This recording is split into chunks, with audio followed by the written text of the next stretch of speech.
good, everybody out there? Welcome to another edition of Real Talk for Real Men, our Wednesday show where we have some intriguing, good conversation going on.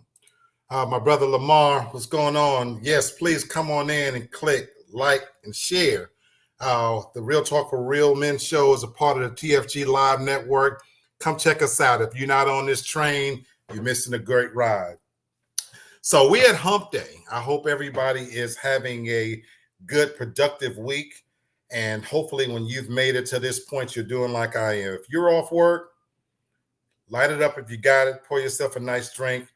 It's been a long week in some ways, but I'm glad that we got here. And I'm glad to be invited into your homes, your worlds. So I'm looking forward to a nice spirited conversation where we can relax, talk about some shit that's real. You know how we do it. Real Talk for Real Men every Wednesday at 8 o'clock. And we're part of the TFG Live Network. So if you haven't already, hit like, share, tell friends, tell family, missing the great ride. Let me bring in my co-host so we can get this thing popping. All the way from Memphis, Tennessee, we got Tasha Mack. What's happening, McMack? What's going on, Black? How are you doing today? Oh, man, glad that it's Wednesday. We've made it to this point, and I'm having my first glass of wine. It won't be the last tonight. I can agree with that. I'm not drinking yet, but I I need it. I feel you. And I was supposed to have something to smoke, but it didn't make it here today. But tomorrow. Yes, sir. So let's bring in my brother Kenny. I see him coming with us from Texas. What's going on, brother Kenny? What's going on at ATL? What's going on, Memphis, Tennessee? What's happening? Excellent, Kenny. Yeah, we're doing good. How you doing, my brother? Trying to humping like the Gap Band. Humping like the Gap Band, brother. That's what's up. That's what's up. Well, we glad to have you. Always good to see you. Much love, my brother. Appreciate you being here. Same to you guys. Same to you. Absolutely. And I see I got my sis from New York. Let's see if she got her things working. Sis from NYC. Oh shit, she already get it going already. What's up, sis? What's up, y'all? I'm on here. I see. Glad to have you, sis. I love you. Glad to have you. How you doing this evening? I'm good. That's what's up. All right. Well, great to have everybody. And as always, I'm going to post the topic. And I always like to give a little story how I got to this point. That's what we're talking about tonight, folks. We're talking about conflict. You know, if men are from Mars and women are from Venus, what chance do we have to ever meet somewhere in the middle to truly understand each other? Because there's a saying, this is what we say as men, we can't live with them, but you damn sure can't live without them. Because I ain't quite ready to cross over to the other side. That's good. You know? So with that I'm not crossing over to the other side. Yeah, for real. And so that is happening a lot, but that hasn't solved the problem. With that being said, if we're going to be together, we've got to figure out some constructive ways to communicate, to deal with conflict. Because I don't care who you are, whether you're rich or poor, white, black, young or old, relationships breed conflict. You know why? Because you're trying to mesh and meld two different personalities, idiosyncrasies, characteristics, backgrounds, all of those things. And I don't care how much you love one another. I don't care how much you're attracted to one another. There's going to be some conflict. But with that said, if I went around and asked you guys, what do you think is what would you say is the biggest areas of conflict within relationships? I'll start with you, sis. What do you think is the number one reasons for conflicts that causes conflict within relationships? What's up, Lamar? Go ahead. Jerry. I think infidelity. Infidelity, cheating, you know. Lamar says, what's up, Kenny? What up, Lamar? See you, my brother. Thank you for popping in. Jerry, you think infidelity is the number one reason for conflict, right? Yeah. Bring your camera down a little bit so we can see your whole face. And there you go. There we go. Okay. So if you notice, the topic is 12 areas of relationship conflict. And we're going to see where your suggestion falls on the list. What would you say, Brother Kenny, is the number one area of conflict in relationships? I would say not whew, it's so many. I would say I think this not playing fair when you in conflict with one another. Ooh. Being a little bit too disrespectful when you're in at odds with one another. Oh, that's an interesting one. We're gonna see where that might fall into these categories. Jenny, what's up, sweetheart? Great to see you. She said lies. Jenny said lies is the number one reason for conflict, and we hear that a lot from from women, especially. Mostly, Right, say, right. just tell Most me the time truth. women. Don't lie to me. Mhm. So I can appreciate that, sweetheart. We're gonna see where that falls on the list. Tasha, what do you think is the number one reason that there's conflict within relationships?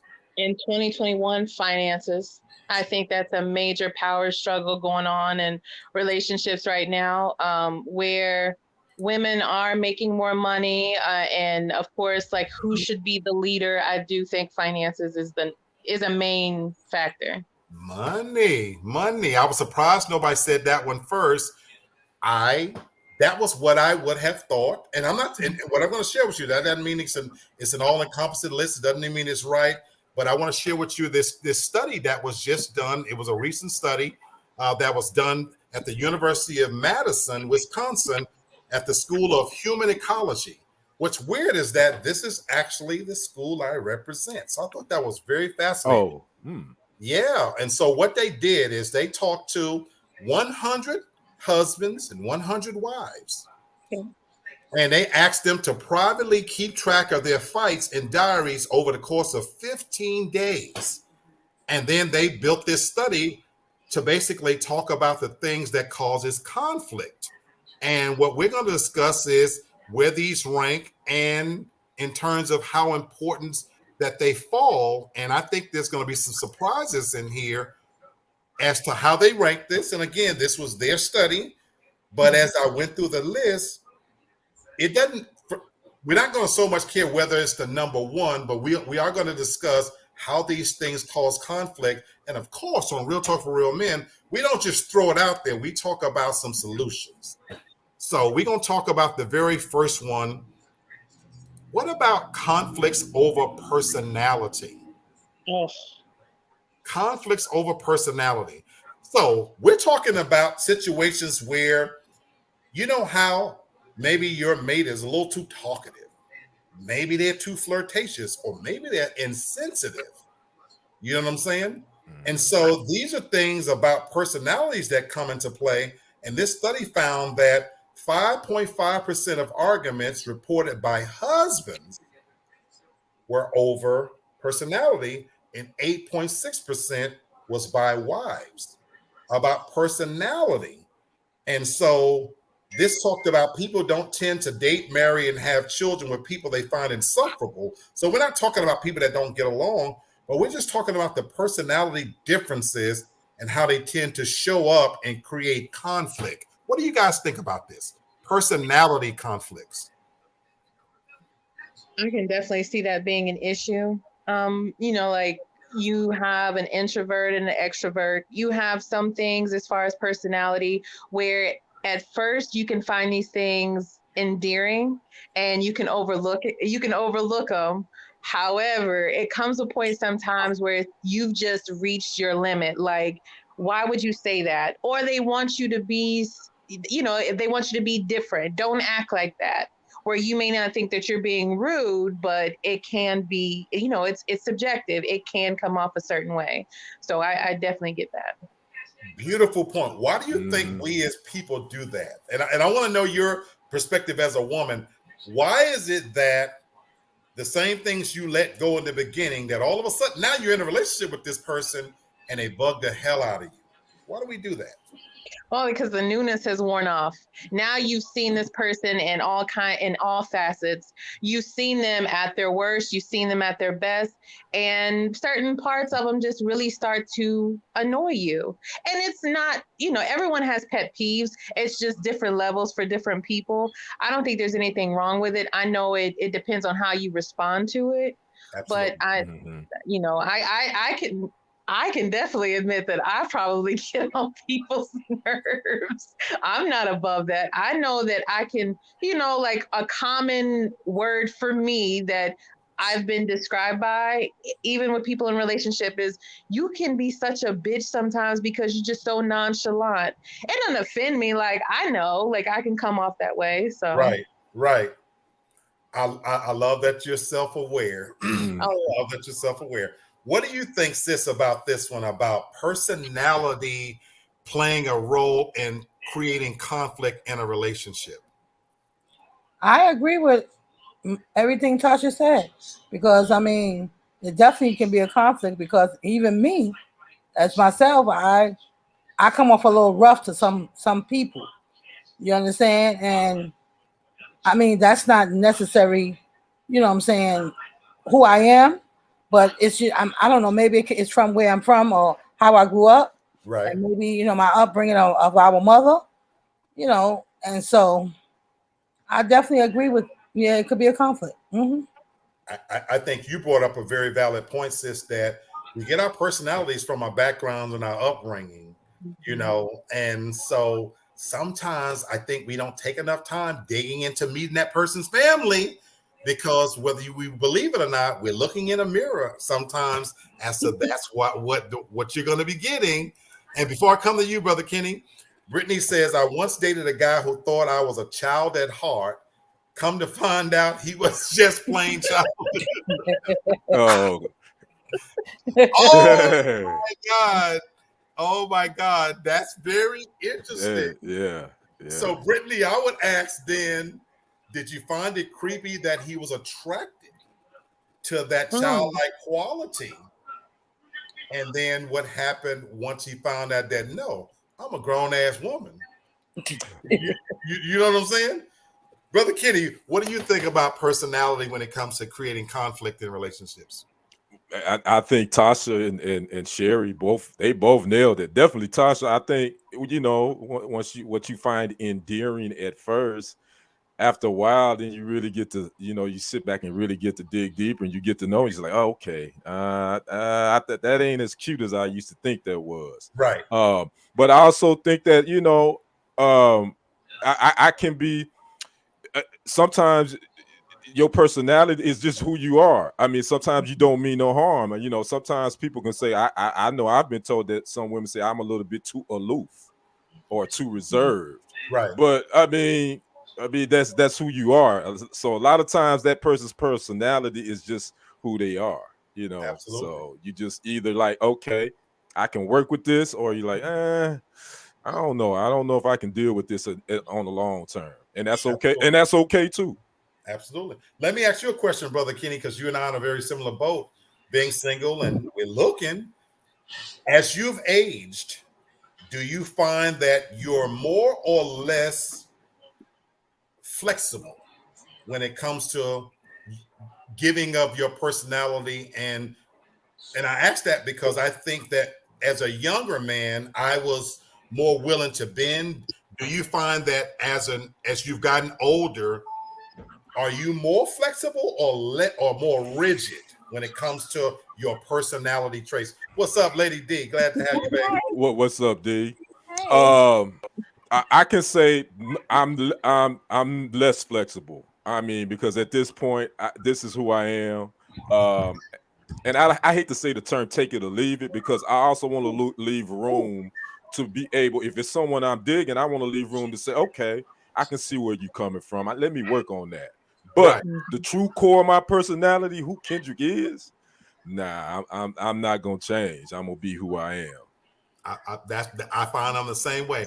Lamar says that the issue comes when someone tries to change who you are. Exactly. Brother, that is a valid point because I think sometimes we go into relationships thinking we could change that person And in case anybody's wondering, I'm not only talking about women. We always try to put that one on women. Right.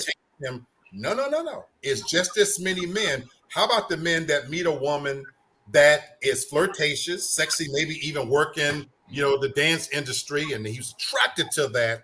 And all of a sudden now you're in a relationship with her, and now you a hoe or you freak, but that's what attracted you. Mm-hmm. You know what I'm saying? D, what do you think about this? We're talking about 12 different areas of conflict within relationships. And where does personality play in terms of conflict that you see in relationships? I think basically what you guys say, people go into the relationship thinking that they're going to change somebody or fix them or perfect them how they want them to be. And that's never going to work. Absolutely. I want to ask you a question a little bit as a married couple, how much has your personality changed as you've been married? The longer you've been married, do you find that you become more flexible or set into your ways? I feel like I have a pretty outgoing personality. I like to go out. I like to meet people. I like to be flirtatious. And Steve knows all that, as long as there's boundaries. So I think the older I get and the longer we're together, I'm more set in my ways because I'm like, what you were getting when when we started. Okay. Don't expect me to change now. Some things have changed obviously as you get older and more mature, but Absolutely. as far as personality, no. But I like what you said though, but because there's boundaries too, though. Right. And so although he knows what he's gotten, I like the fact that as you guys have grown together, he know that that's who you are at your core. Right. And so I can appreciate that. Jenny talks about, she said, I dated someone and found out that I just didn't fit into or belong in that world. Jenny, that's huge right there. And how many of us stay in relationships when personality wise, you might need to leave. Right. It is just not going to work. We like to tell ourselves that opposites attract, but there's some things that it's not going to work. You know what I mean? Let me add to that, Black, because I've been seeing a video where a guy, want to say he's like in his 30s now, where he was talking about his dating experience and how he feels like basically like up until this point, he hasn't had any like real success. He came to terms that what he thought was his type is not really his type. And that he's having to reevaluate that now and looking for something a little bit more serious. So once upon a time, what you were used to attracting or what you thought that's what you wanted, it may look good to you, but it's not good for you. Which is perfectly where Lamar talked about. We sometimes try to adjust to the desired change, but become resentful because it's not authentically who we are.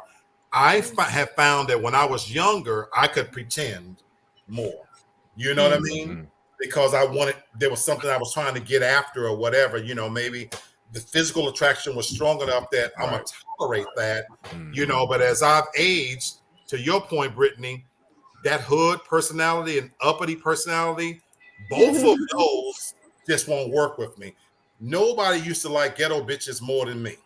I used to love to see a woman drink straight from the bottle, the long nails, the colored hair. I just found it absolutely attractive.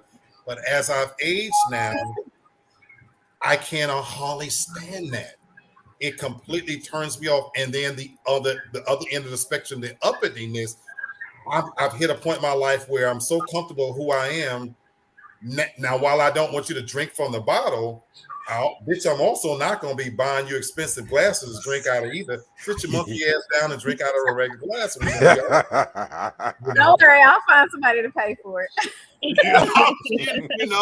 I'm just saying, there's, you get older and there's things, that you look at. All right, let's go to number 11. I'm counting down in case you don't notice. What about conflict over friends? What if you hate your spouses or your significant other's friends, or they hate your friends? Or or what if those friends hate that you two are together? This study found that fights about friends made up about 7.1% for husbands' marital conflict and about 8.1% of wives. And although the fights didn't specifically deal with money, they were dealing with that to a certain extent. And so it says that this may reflect a more traditional division of labor in a marriage where men see themselves as breadwinners who are in charge of how their spouses spend the money. So when money was an issue, it was usually because the men felt like they were the breadwinners. But here's a cool point here. Other research indicates that when husbands dislike their wives' friends or girl or significant other friends at the start of a relationship, it was a significant predictor for divorce or breaking up. You think that's true? So think Yep. about what they're saying. If the husband or boyfriend doesn't like the wife or girlfriend's friends from the very beginning, that is usually an indicator that that relationship will not last. What do you guys think? I know I agree with that. I think Mm. that's yeah. Well, I don't. I'll say. Mm. Oh, I'm sorry. Kenny, go ahead. No, go ahead, Tosh. I'm still I was pondering. just gonna. I was just gonna say that in the sense of this. So in the beginning, if the man doesn't like the friends, he's always going to resent you going out with them or them having a say so or an input in your relationship. Gonna Okay. be tired of them coming around, especially if you are married and they're single. There's gonna be that. And then the person who it's happening to, you're gonna feel like you're being, being pulled apart. So where you owe half allegiance, you're gonna have your friends saying, "Well, I knew you first. You don't fuck him. You don't know nothing about him, and he's gonna go, and I'm gonna always be here." And then you have him who's saying like, "Okay, well, I'm your husband. This is who you're supposed to be committing to." And so if let's say you go out with this person, yeah, he's gonna get mad financially, like, why every time you go out with her, you're spending all this money. Y'all gotta do this, you gotta do it big. So I definitely can see how that could be an Very issue. good points. Very good points. And I find a lot of truth in that. Kenny, why you say different? Tasha made some valid points. I'm just speaking from my own perspective. Mhm. I never had. I never really had a problem with none of my ex's friends. First of all, she Okay. didn't have a bunch of female friends. Okay. So Okay. the few that she had, I ain't really dealt with them like that anyway.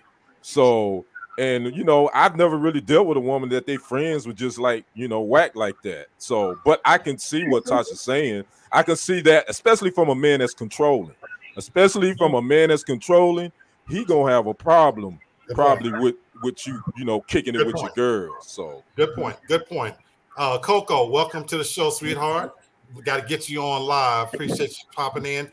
Which I got a question for Darcel and Sherry, and Tasha, I want you to chime in too, because Lamar says possibly because that's her unofficial therapist.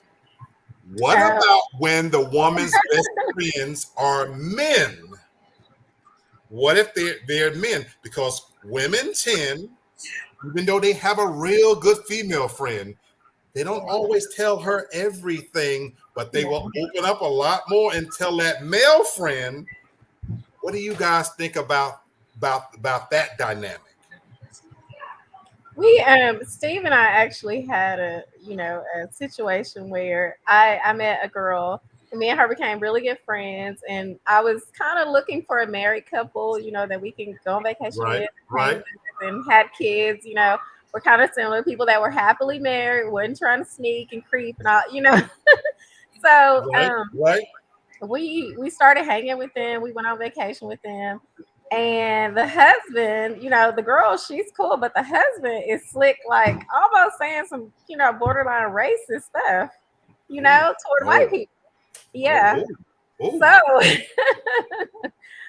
so, Steve told me because some of it I didn't hear necessarily. It was like when they were talking or whatever. And so, he was just like, well, he's racist. And I was like, well, what did he say? He told me the things that he said. And I'm like, well, yeah, that's kind of bad.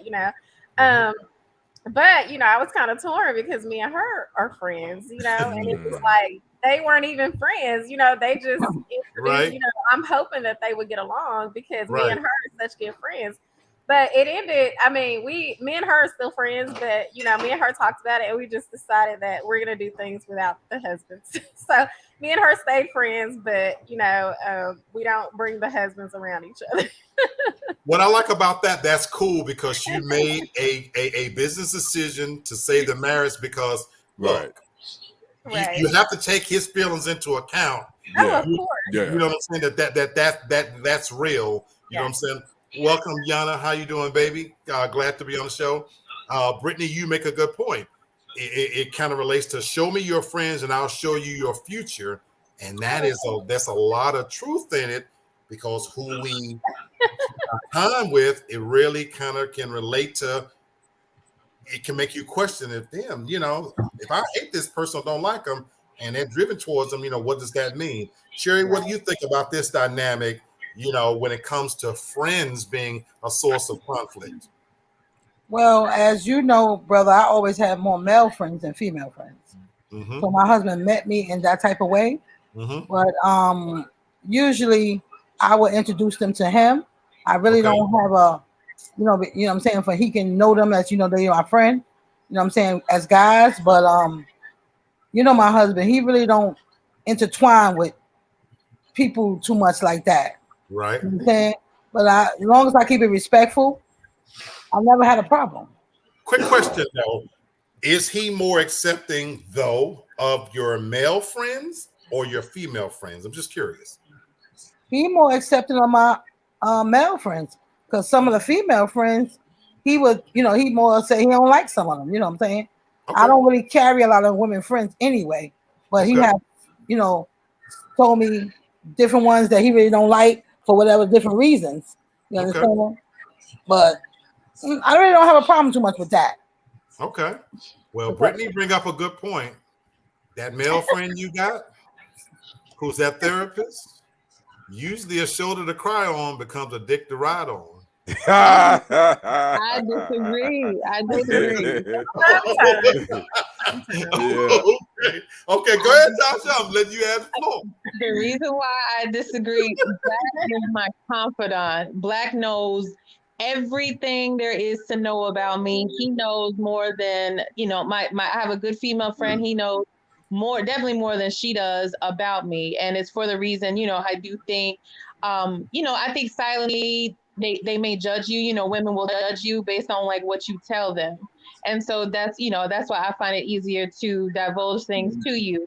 But based on my last relationship, I knew that he had an issue with me being friends with you. Now I was upfront about it. I never hid it or anything. But one thing I did learn is I would never, I don't say, well, I told Black this and this is what his opinion was. This is what he said about it. Right. I don't tell that I'm telling you all my business. Now, you and I know I'm telling you everything, but I don't tell that person that. So I think that's the one way to get around. I mean, you have to understand in relationships, you have to have an outlet. That person, right. I do think there are certain things that you do have to keep for yourself that is just yours. And so, and that person has to, get on board with it. But also the evaluation of the relationship between you and that opposite sex, that definitely matters. Because my ex had a best friend, but he only knew her for 6 months. So I don't understand how that's your best friend and you only knew her for 6 months. So. which is to Lamar's point, does it matter if they were friends before that person came along, like childhood friends? Because again, in this example you're talking about, I was friends with you long before the guy came along. Same thing with me and D and everything. But this is just a side question for you, McMack. No, Black, I'm not giving you none of this good stuff over here. You need to stop asking. And I wasn't even going to ask it that way. What about Black? And she turned me down, but I wasn't even going to ask it that way. But what I was going to ask was, as best friends, if we was on a trip and let's say if you and I went on a cruise together, we kicking it, we doing our thing, we drinking, we get nice and toasty. Could you and I sleep in the same bed? Would you trust me? No, I Yes. don't trust you. I believe you would be trying to get all up on me in your sleep. No, you can't sleep No, next to me. I can vouch for him because we went on trips when we were cool, kicking it. We slept in the same bed. We were drinking, and nothing happened. I mean, we just slept. That was it. Because we're friends. So Tasha, same thing. When we go on this cruise, we take the train ride together. We don't need to get separate rooms, baby. I'm just gonna tell you right No, see, I don't even like how you said that. I know. now. He is vouching for me. He is I don't even vouching like for how me. you said I that. take it back. Oh damn! Oh damn! Come on! I almost had her, D. Coco says insecurities stem from unhealed past trauma carried into the relationship as a result of not healing the past before committing. Very, very true, sweetheart.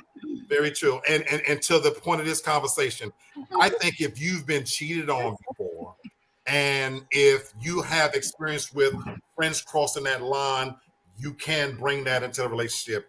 But as we laugh about this, on a serious note, both of these ladies can tell you, I have never, Yeah. not one time, ever disrespected them in any kind of way and made them feel in any kind of way, you know. And I can sit here and say that, and they ain't got no reason to lie for me. So you know, for real, We you wouldn't. know what I'm saying? Brittany, yes, I as much shit as I talk, Brittany, I am a very good friend. Mhm. I'm a Yeah. very, very good friend. You know, I will say that. And just like Tasha tell me so shit, and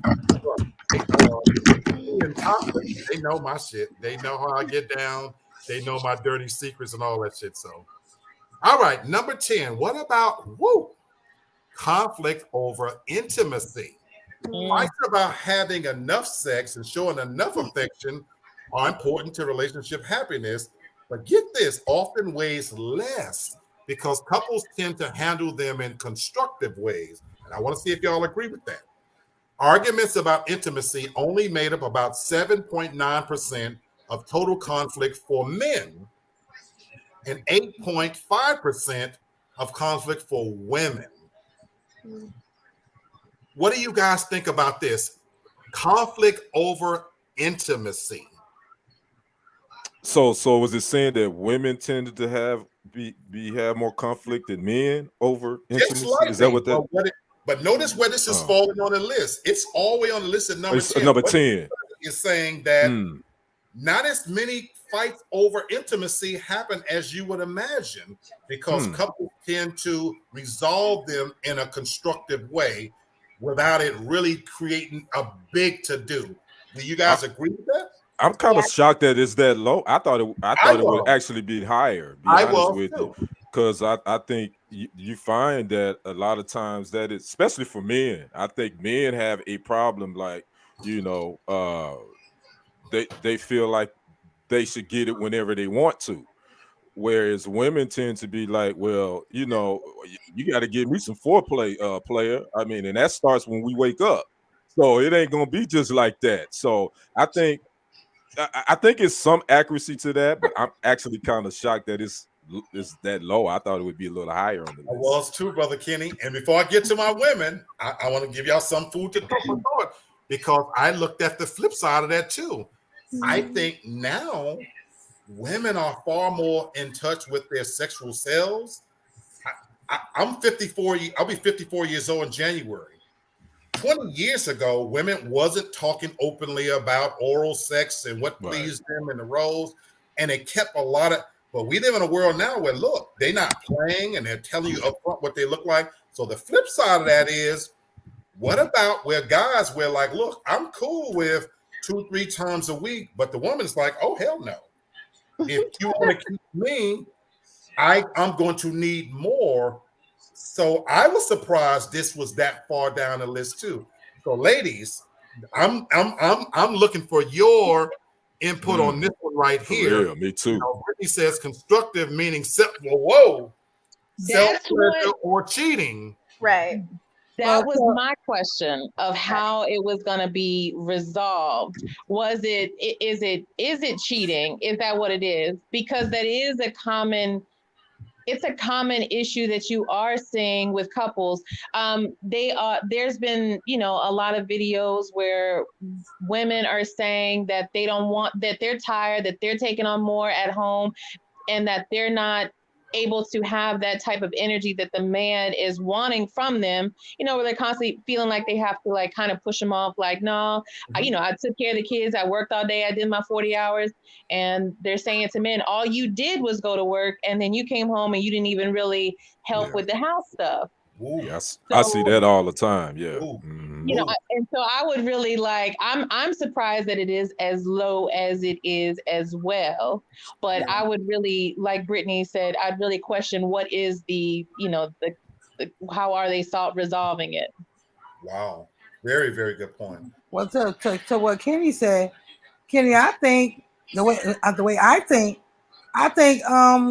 a man should get it when he wants it. Anytime. Wake me up in the fucking morning, in the middle of the night, lady, whatever. Yeah. I mean, I don't know how a lot of women, different women is different things, but I don't see a problem with that. I don't care if I did have the kids all day, you just worked. Say for instance, but I know a lot of women is like that, Tasha. You understand? They do say that, but me personally, I think you should give it to your man morning, noon, and night if you have to. Why not? Ooh. So there wouldn't be any conflict. Well, there's no conflict in your house, is what you're saying. No. Okay. Because you know what? I need to be getting it whenever I want to. If you tell me no, then it's a problem. Wow. Wow. You know what I'm saying? Wow. Wow. What you say, D? Well, I think it depends a lot on the age of the people too, because men hit their sexual peak in their teens and 20s, and women hit their sexual peak in their 40s. So if you got two people that are, even if they're the same age, by the time the man gets 40 and the woman's 40, he may be having some issues, so that may be a source of conflict, or, women are stepping out more to get, pleased, other than home. So, I mean, I don't know how people are resolving it, but I mean, in my case, my situation or whatever, I mean, we've been together for a long time. So, we can talk about things and resolve things that way. But I mean, I know a lot of women who are not waiting to resolve it.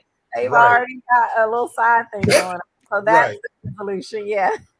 So I got two questions because man, you made some brilliant points, and those are facts.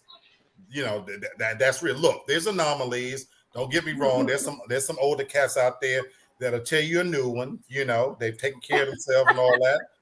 But by and large, biology and aging is what it is. That's real.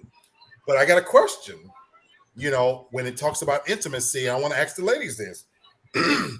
So let's say, I'm not talking about you personally, I'm just meaning in general.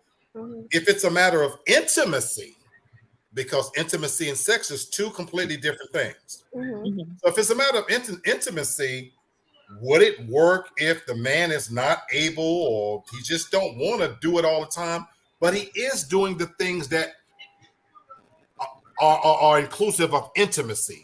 Telling you he loves you, he appreciates you, holding you, cuddling you. Is that enough? No. Damn. Because I mean, well, there you have it. God damn. If we are being intimate through the whole day, what's the end game? That's what that's why I'm asking. And cuddling's not gonna work for me personally, but Tasha, Sherry, what you think? I would say it depends on the frequency of the sexual contact. Like not everybody wants it every day. Like sometimes, depending on the type of job that you yourself do, like that I do, depending on what that is, it may be where I'm not there mentally to where I can take you there, or where I want to go there physically with you. Maybe that's all that I have to give you in that moment. That's all that I need. And for me, that's all right. That's good right there. We'll worry about it tomorrow. We'll get to it tomorrow. So okay. Before you answer, Sherry, Brittany said, but if you're tired, stressed, etc., you can't give him your best anyway. So why even go there at all? there you go. But I mean, I feel like this, like sex is a relief from stress. So if you tired, if you upset, if you had a bad day, that's gonna make both of us feel better. So Mm-mm. Yes, ma'am. Get rid of that headache you didn't have for 30 days. You yes, talking about you got a headache. That's right, boo. You Some, know, sometimes sex isn't enough depending on what you're going through. Like, think about it. If you're going through like family issues or an illness or something, that may be the last thing that you're thinking about is getting some dick or somebody slap you in the face with it. Just hold me for a minute, please. it I am makes. not a piece of Well, I meat. would say I'm talking about me personally. If I'm having a bad day, Tasha talking about assault with a dangerous weapon. That's what Tasha talking about. it's your damn show make it sound so Right. like, oh my God. Sis, what you got to add here? Well, yes, Tasha. Well, they ain't gonna be slapping me in my face with nothing. I ain't doing no that. But I think, like I said, if they ain't ready to, give no sex, shit, let me eat a sandwich and get the busy. It's a way. It's a way for them to get very intimate. So, Brother Kenny, question for you and I. I'm sorry, Sherry hit me with the sandwich. She got me. I ain't touching her on that sandwich. Let me tell you. Okay. But let me ask this, Brother Kenny. Let me read Coco first, then I got a question for you, Brother Kenny. Coco says, unspoken, unresolved conflicts play a part. Tired or not, if you're turned on, you're turned on. exactly. All right. That's true. Yana said, no sex, no food. Damn. Oh wow. Well, okay. Damn. I'm definitely doing it wrong because I think about it the other way. No food, no sex. That was damn shit. Like, wow. She cook for you, goddamn. Oh, so with listening to all this, Brother Kenny, so if as we're aging, and if they're wanted at this level, would you be okay with them getting that sex on the side? No. We're gonna have to have some sort of conflict resolution. We're gonna figure this thing out. Nah, I mean, because I'm quite sure she wouldn't be okay with me getting it on the side. so no. I mean, real talk. If we really in this, if this is my wife or my significant other, and we deep in this, yeah, we're gonna have to figure this thing out. No, ma'am. And she put that off on the table. I'm gonna say hell to the no. If that's the case, then we done. Then that's a wrap. So my Let answer us let you watch, Kenny. Let me watch. That's man. What the? Don't say now. You need to stop. That's kind of like being the backup quarterback and the coach promising you gonna get in 5 minutes, and you know good and well you ain't getting in 5 minutes because the game about to be over. No, ma'am, I'm not watching. No, Brittany ain't having it. No. And Brittany, the answer to this is no either. If you tired, would you be okay with us just laying there? You know what? I'm gonna answer this. As long as she got a pulse, yeah, we good. Okay. Oh, really? Oh my God. And I was gonna answer it that when I was a younger man, it didn't matter because I was truly a selfish lover in most sense. Yana. No, I'm really joking. No, I wouldn't be cool with that. But in a good way. My thing was being younger, pussy was pussy. So look, if you're gonna lay there like a fish, okay, then I'll still get it.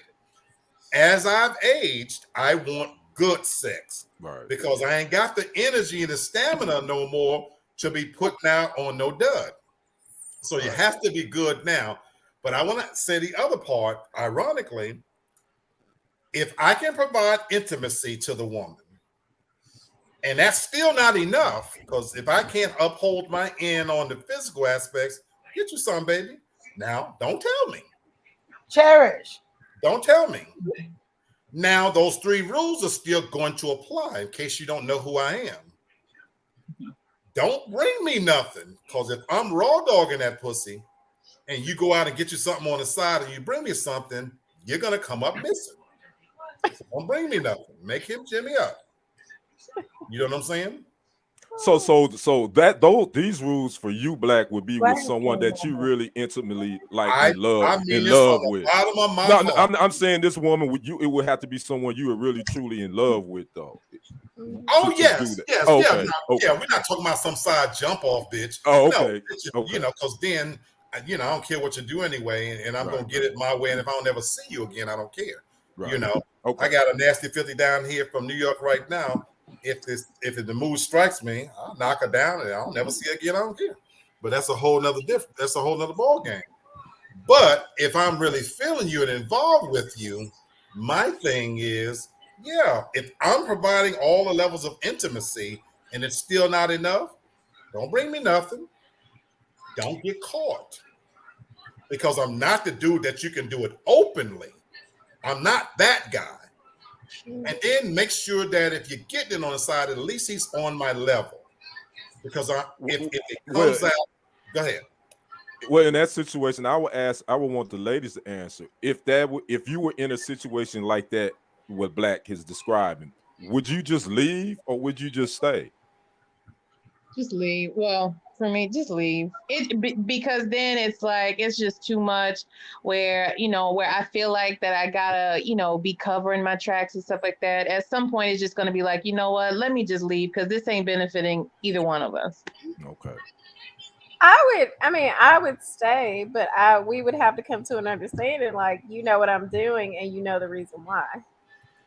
Like, that would be my stipulation with his rules. That would be, yeah, I mean, you know what I'm doing. I mean, I'm not going to disrespect her house. I'm not going to disrespect you. But you know what it is. I'm coming home. Okay. So, yeah. All Sherry, right. would you stay or leave? I would say I agree with D. Yeah. You know what it is. You know the reason why I'm doing what I'm doing. I bring that up in all seriousness because, Brother Kenny, I think that happens more frequently than we care to admit. I Now, agree to with you. I Tasha's think point, you're right. she don't want to put in the falseness of it, but I think Right. in households right here It's tonight, going on right now. it's Yeah. going on right now that the guy is or the woman. I gotta get away from just putting this on men. Gotta get away from putting this on. I think in households where the person they're receiving a level of intimacy, like the way the person make them feel, the cuddling, they do all of the other things, but sexually they may not be satisfied and they're stepping out. Now think about that scene from the movie with Jody.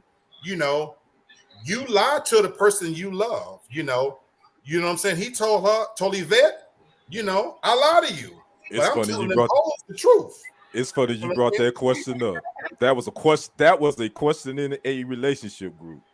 You Do feel you me? And do you lie to the one you love or do you lie to the one that you don't want? And I say right. you gonna lie to the one that you don't that you love. You lie to the Because one you love. you could care, but you care less about losing the one that you don't really Absolutely. want. Absolutely. You tell her the truth. Yeah. And so I think that really happens more often than we care to admit. So I agree where this level of intimacy falls on the list. I think people live with it. I really do. Now, what about conflict over commitment? Commitment, even though commitment and intimacy are similar and they do work together, what this study found that husbands only argued about commitment 8.2% of the time and wives 9.1% of the time. Statistics show that couples who stay together after infidelity. So who said at the beginning about cheating? I think that was Jenny. Sherry, Jenny said I cheating. think yeah, Jenny did. Yeah, Sherry did Statistics too. on how many couples who stay together after infidelity, it says it's difficult to come by because cheaters are rarely honest, and so they bring this at about 50%, but it says a growing amount of evidence suggests that attitudes towards cheating, check this out, are becoming less black and white, and many happily married or together people cheat for reasons that have nothing to do with their relationship satisfaction. Mm. I agree. It is. I've been saying that though. This gray area that we are living in now is becoming bigger and bigger. You're not. It's hard pressed where you're going to find someone who's going to agree with you on their views of cheating because we all have different opinions of what cheating is. Ooh. Now, as far as the commitment goes, if you choose to, this is hard because for some people, if you choose to stay with someone who has cheated on you, you're always going to question their commitment to the relationship. You're going to feel like and that you need to constantly remind them of it. But then on the other side, it's like you can't dictate when someone gets over it. So, but also it's like if you agree to stay, then okay, let's just come to, let's do what we got to do for you to not have to bring this up, especially when they are making those necessary changes. But I'm surprised that this conflict over commitment isn't a little bit higher. Okay. Okay. Anybody, what do you think about this? Well, I just feel if you want to agree to stay after your partner cheated on you, if he cheat on me and I stay, but you gave me a get some dick free card. Because whenever I feel like getting some dick free, I'm getting it. And there's nothing you can say about it. I've always believed that. And that's why if I got caught cheating, I'm running as fast as I can. Mhm. That's just me personally. That's what I say. I've always felt that way. Now thank goodness that I was a better cheater than most men I know. But Or you think? Oh, I think you're right. You know what? You're right. Yeah. Absolutely right. It was never brought to me, and maybe they did know I was cheating, and maybe they Right. didn't care. You know what I'm saying? Right. But what do you think about conflicts over commitment, and especially falling this low on the list? So are we talking about just cheating, or because when I think No, you're right. You're Right. right. That's what I was wondering too. Right. I think about like couples who've been together and want more, say marriage, and somebody's not ready, point. or couples Good that point. are married and somebody want kids and they're not ready. Good point. So what do you do in that situation? So that would be my deal breaker, because if what are you dating for if you're not going to get married? What are you together for if you're not going to have kids? So to me, that would be the conflict. If we're at different places, or and a lot of these things you talk about before you get married, but just say somebody says, well, yeah, I want to get married, or yeah, I want to have kids, and you're however many years in and it's not happening, then what? I got you. But to counter that, D, don't we see it all the time?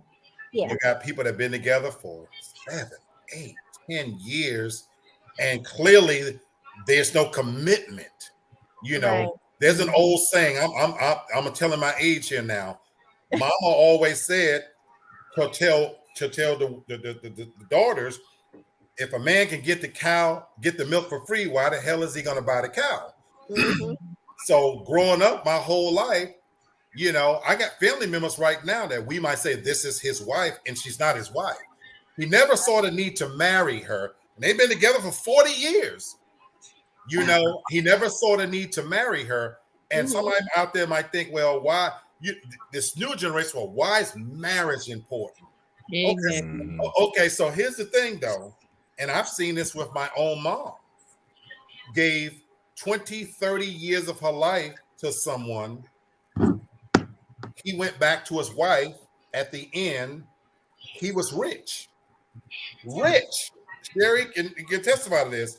And my mom got nothing out of it because she was just a piece all those years. Right.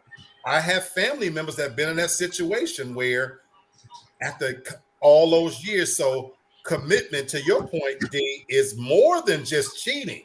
It's more than just infidelity. You know what I'm saying?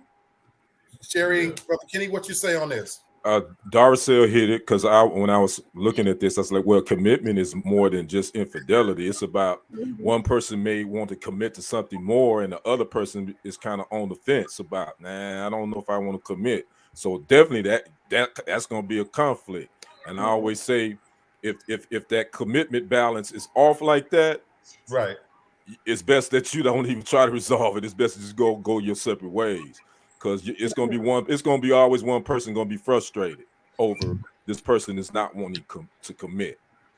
Right. Very good point. Very good point. Sis, you got anything to add?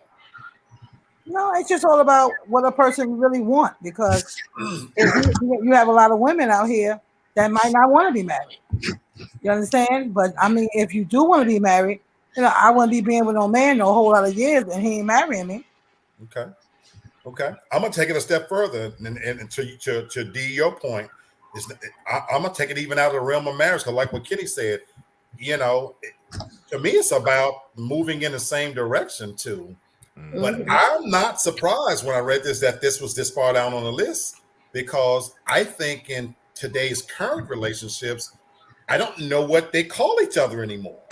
Yeah, I don't either. You're right. You understand what I'm saying? You're We right. went from this is my baby to my boo, my babe, to it's whatever. And I don't know what the hell they call each other Right. anymore, because they yeah, look you're at each right. other now and we just kicking it or whatever, and I see too often people trying to mesh and build a life or whatever, and they clearly have no commitment to each other. They're like night and day, and they're moving in opposite directions. One want to save money and have something, the other want to spend money. It reflects itself in so many different ways that this is one of the reasons why I bowed out of the whole scene, because I don't understand it anymore. What my values are, and what I would be working towards, I don't necessarily know if that person's wanting that anymore. And so even if we got past the sexual part of it, are we on the same page in terms of even what we want and how we look at things? Let's take social media. I don't want my relationship plastered all over social media.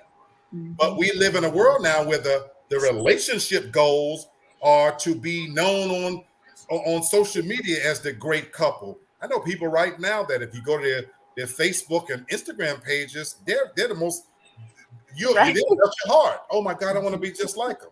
Right. Y'all know what I'm talking about. Yes. In real life.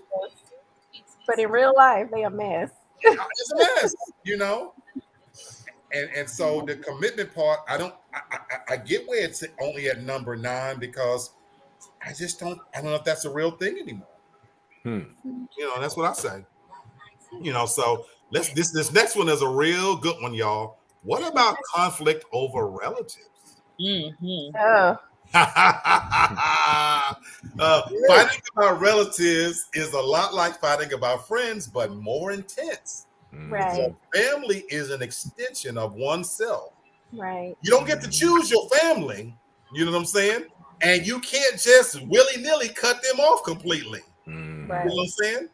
And then we live in a world now where we have extended families, which account for about 10.7% of the fights for husbands and 11.9% for wives.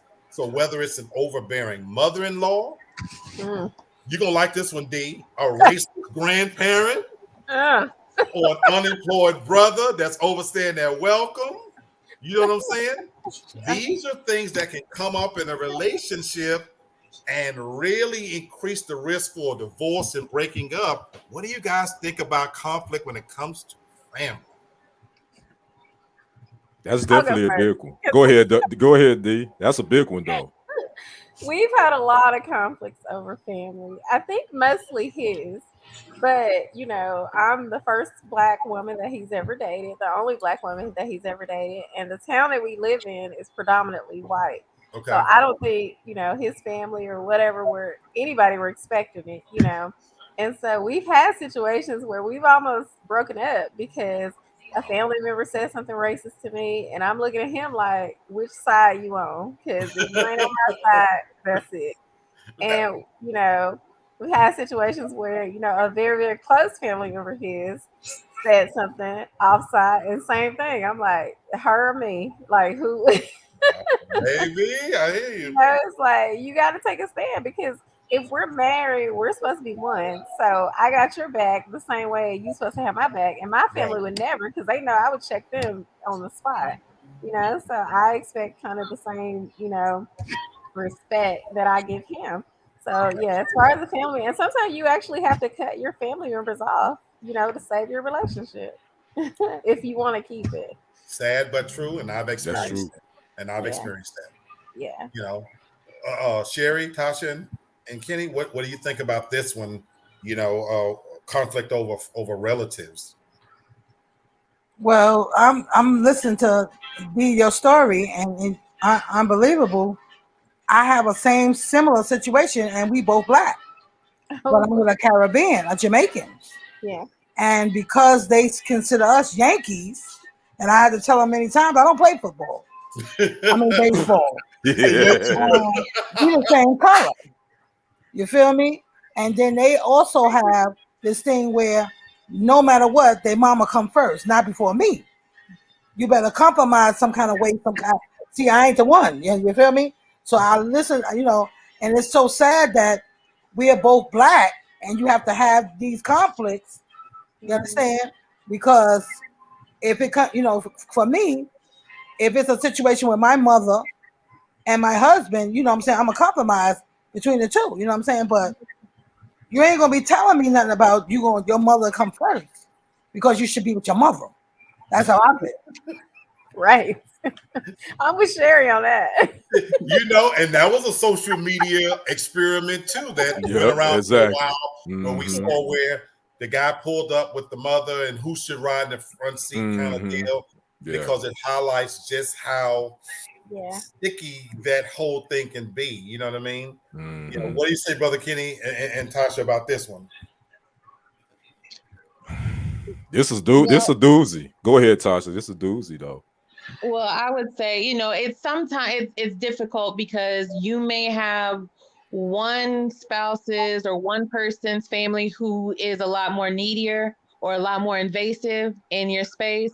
You may have that mother-in-law that feels like she can dictate what's going on in your house. You may have the cousins and things, the siblings that are always at your house, always need help. They always need money.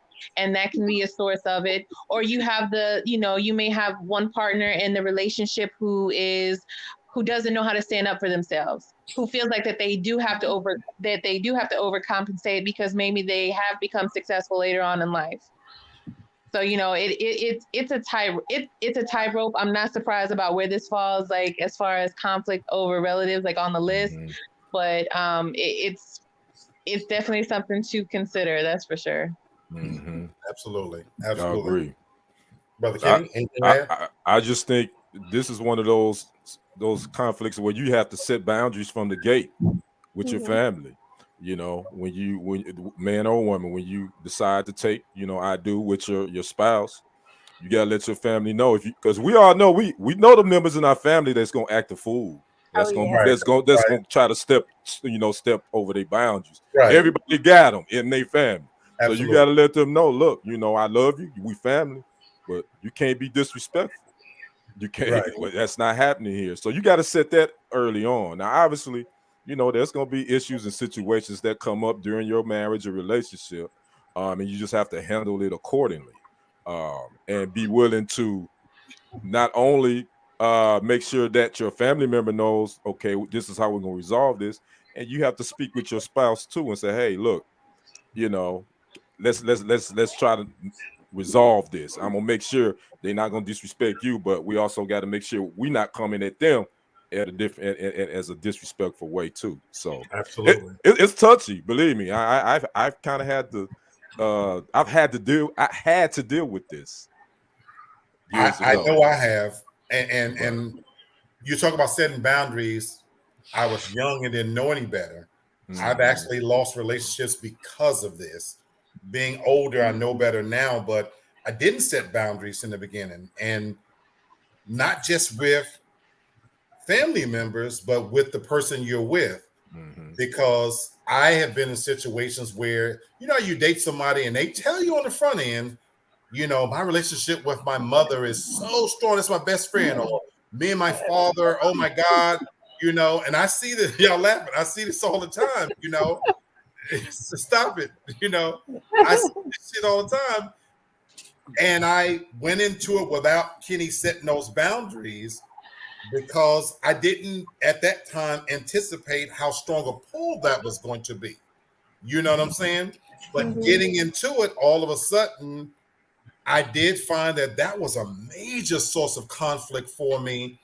The whole family thing. Every time the family call, you gotta go. There's a sense of I have to be there. It's my family, you know. And I dated somebody before where her dad was her everything, and it was a tricky situation because you don't want to get in the midst. Stop it, Tasha.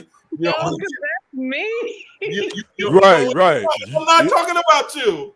I am not talking about you, for the record. Even though I know how important your father is in your life. Yeah. But I'm talking about a real situation where this person, her father, really was her everything. And on one hand, that's a beautiful thing. Right. You know, to that's the man she looked up to and all this kind of stuff. But it became a real issue because I'm fucking you. He not. You know what I'm saying? Damn. And so look, it got it got real tricky there. D, stop it. You know, I'm sorry. you know, but it got real tricky. And I can sit here and tell you now, the family conflict is what really ended that relationship. This was somebody I actually loved, and you know, enough that I thought far enough that it could go to the next level, but that I knew that was not going to work, the family conflict. And I just knew I couldn't commit to be in a situation where I was always going to be swimming upstream against what your family thought. Did you try to talk? Did you try to resolve it? I mean, did you try to talk with her? God, Okay. yes. Oh God, yes. And so that's why I said to you, I didn't set the boundaries in the beginning. Okay. And I was younger now. And so that's the thing. Now that I've aged, you know, all these things you learn in life as you get older. Like now, if I met somebody, if I met a woman now and she's telling me, oh, me and my daughter, we're best friends and we do everything together, I'm gonna set some boundaries. That's great. You know what I'm saying? But I'm gonna be with you. So I don't want daughter here all the time. Are you gonna be able to handle that? You know what I'm saying? Tasha, you talked about siblings at the house all the time. I'm pretty much a loner. I don't care how often you want to go visit them. Don't have them bitches over here. You know what I'm saying? And so setting boundaries, I know to do that early now. And if that's a deal breaker, then that's a deal breaker.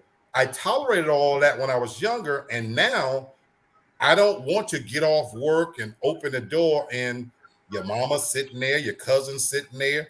You know, I like walking around in my drawers with holes in them.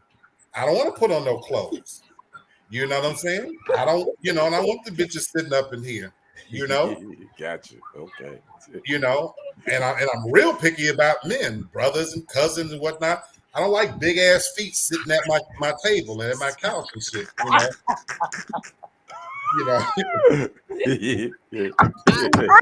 have a question for the guys. I just wanted to know, like, as far as the dad situation, did the dads not like you and put a bug in their ear because they saw you coming? You know, because men recognize game, and you know they like, wait a minute, I need to protect my daughter.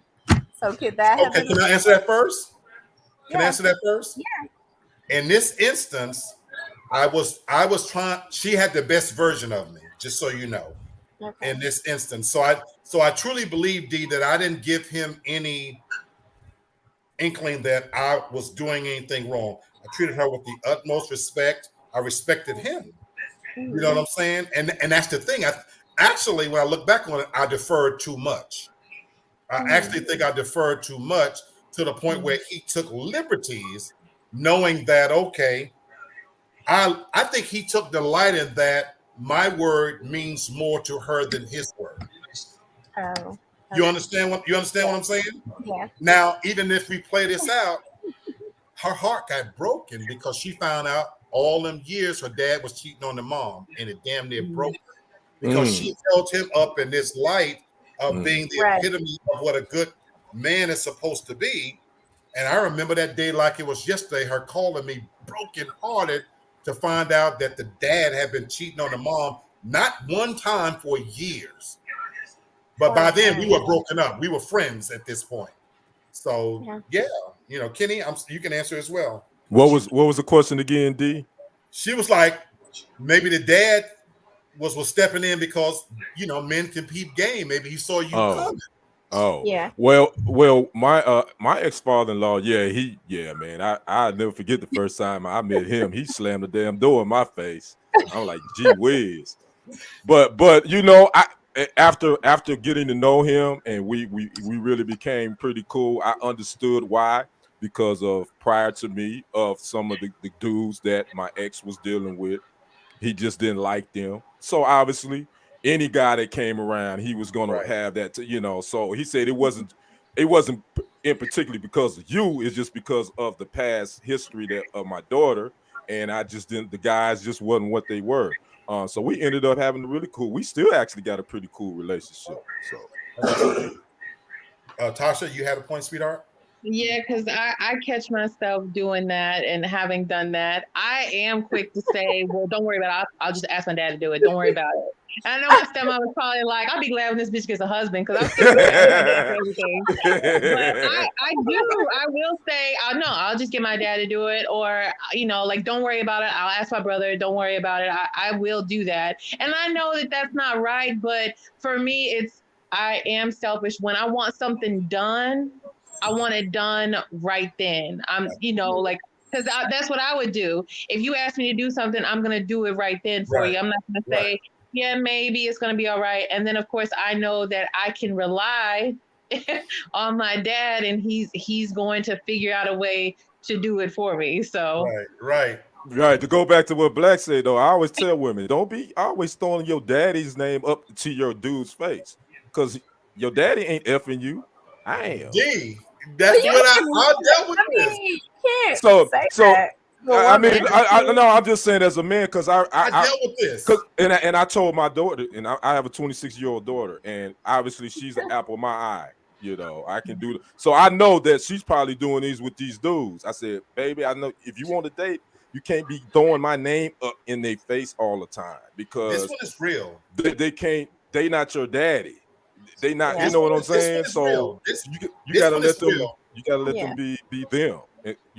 This one to me should have been further down towards the top of the list. You have to understand that from a woman's perspective, daddy is the first man that she's ever dated. In a sense, get that. Yeah. So he showed her the type of man that she wants. So she's always striving for that guy who's exactly like daddy. So yeah, I mean, it comes up. It's like, well, you ain't gonna take my car to get it fixed. My daddy would. Let me just call him. So there is a comparison there. I need you to step up the same way that I do get it. Yeah, I get it. And those are all valid points. Yeah, I get it. But what makes it even worse, D, is this new generation of men can't fix shit. Right. Can't do shit. Because we're gonna clown, and when we come over there, we're gonna look at him like, what this nigga doing? Right. Really? So do it make it better that my daughter, she can always tell him about her mother? Does it make it different? No, that's bad too, but it's not the same. It's not the same. It's not the same. Yeah, not in my opinion. But like I said, how many times we go to the gas station and we see the woman pumping the gas and the guy sitting in the seat? Mm-hmm. Oh, well, see that. Listen, a lot of those men didn't have a dad. They were raised by women. Very true. Because a lot of men, even though they're not gay or trans or whatever, they have a lot of habits of women. True. They don't know how to treat women. Yeah. Very true. I mean, not all. Okay, you said some. You said some, right? Okay. Yeah. And so therein lies another problem, that a lot of these young men, it hadn't even been passed on to them. Right. Basic things that you would expect a guy to do, to hang a picture. You know what I'm saying? A lot of you could probably take a poll. A lot of men probably don't even know there's a little fucking ball in the toilet. I mean, simple shit. You know what I'm saying? That they just don't even know about. Yeah. Go to Home Depot and get it and replace it. Yeah. Yeah, that is that simple, but they don't know. You know what I mean? Freddie, your wife, I told you this before. She asked me when we went to a gas station, she said, Sherry, let me ask you, what did you mean by when I told Tony, I said, Tony, go ahead and do the gas. I said, because I know you ain't waiting for my money to be paying. And she said to me, well, she said, Sherry, isn't your money his money? And I told her no.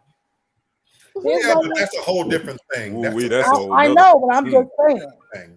Yeah, Yeah. no, our money ain't the same. No, Yeah. our money is mine.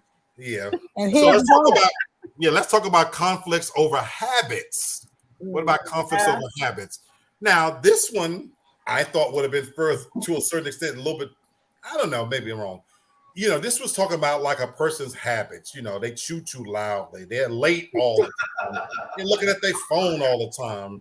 You know, it talked about for men how fights about bad habits made up about 16.2% of the total arguments compared to 17.1% for women.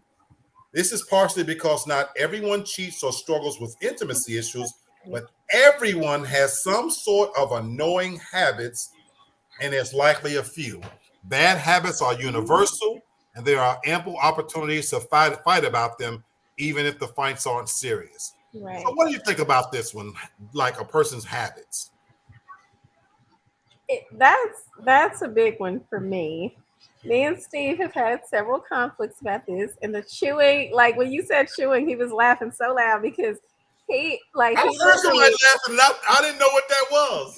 he's listening. He's like literally right here. But he eats potato chips so loud, and I told him I was like, the next time I'm gonna stab you in the neck with a fork. Like I cannot. I'm like, I need you to chew with your mouth closed. But you know, we resolved that he eats his chips in a separate room, or he cooks his nails in a separate room. I mean, we work it out. I don't think I have any necessarily bad habits. And then she gonna look though, but she gonna look on the side though.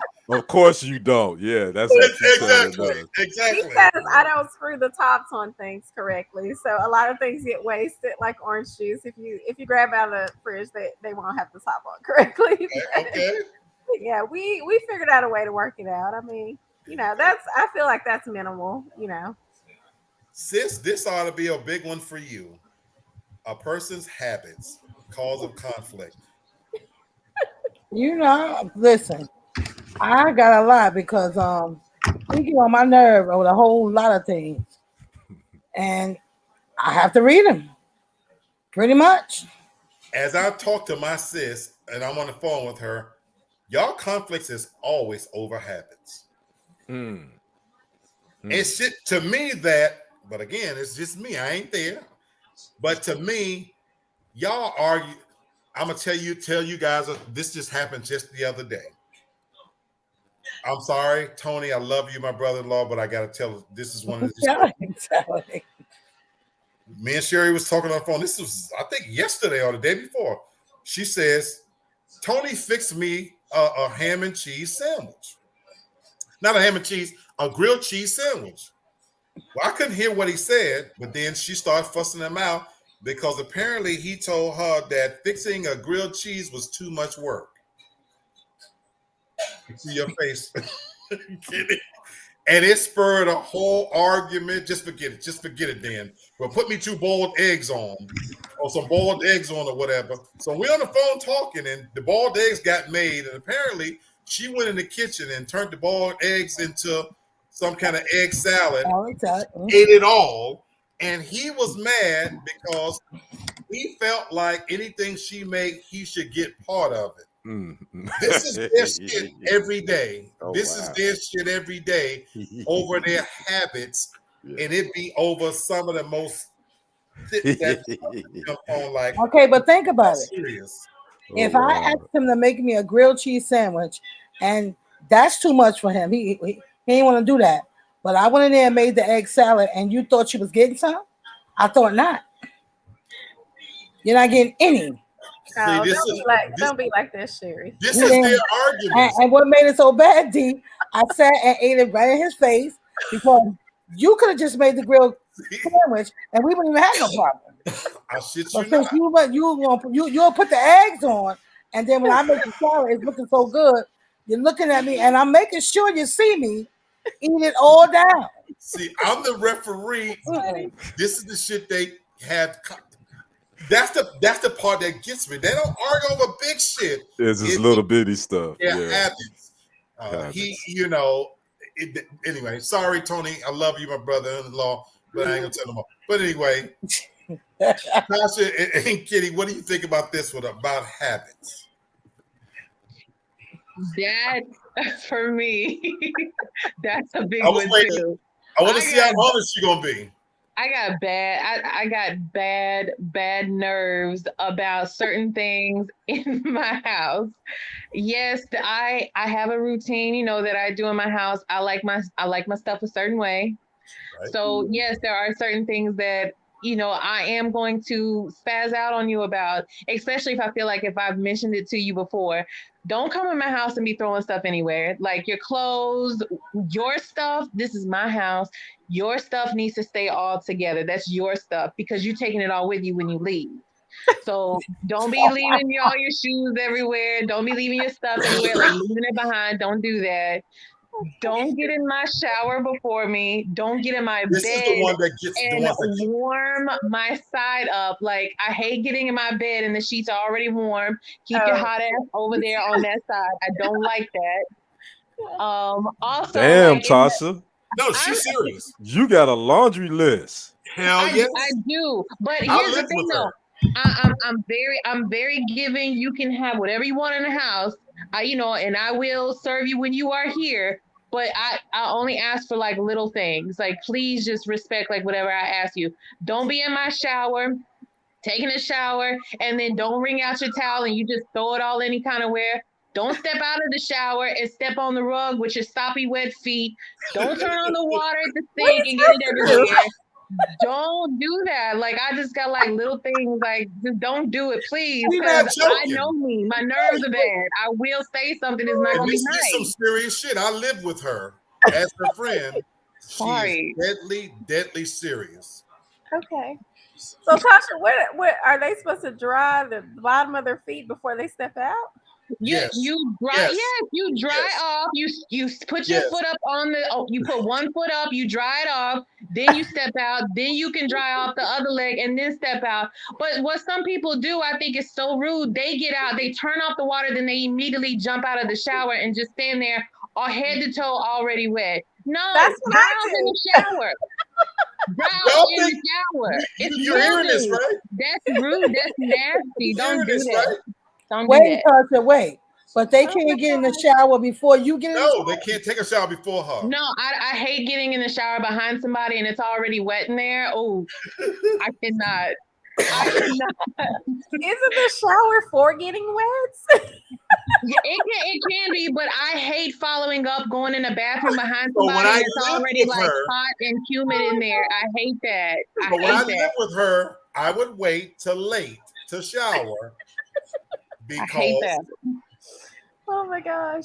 Wow. he not Now serious. the bad thing I get, because I don't like anybody laying on my pillows. I don't like people sitting or laying in the bed with outside clothes on, and I don't like anybody laying on my side of the bed. I like my side to be yeah. Exactly. I don't want it pre-warmed. I don't like that. I want to get in and put my feet in the nice cold sheets. Yes, Don't me touch too. my side. That's true. And then I have to spray my pillow with perfume before I go to sleep. I didn't know Freddie do that too. We learned that we both do that. I don't know why, but we do that. Because I want to lay down and be in But I'm nice I'm smell. nowhere near as bad as y'all when it comes to. That is false. A survey says that's a lie. You are that bad. Tell the truth and shame the devil.